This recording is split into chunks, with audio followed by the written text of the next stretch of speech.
في ركن هادئ من مكتبة المدرسة الملونة، جلس التوأمان تيم وجانا معا.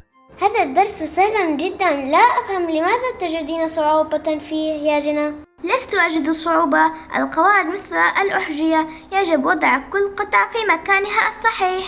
انظري، كلمة شجرة جمعها بسيط، شجرات. وكلمة فلاحة جمعها فلاحون. خطأ يا تيم، خطأ كبير. ها؟ مستحيل، أنا أعرف القواعد جيدا. جمع مذكر نضيف له واو ونون. إنها مؤنث وليست مذكرا.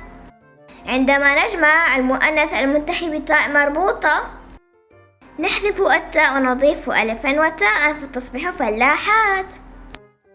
هذا غير صحيح، أنت تخترعين القواعد. حسنا يا تيم، الكتاب هو الحكم بيننا.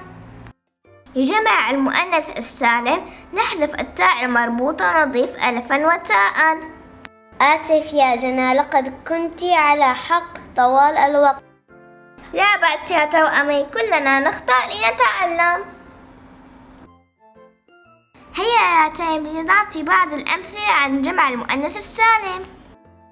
طبيبة، طبيبات. مهندسة، مهندسات. سيارة، سيارات. إلى اللقاء.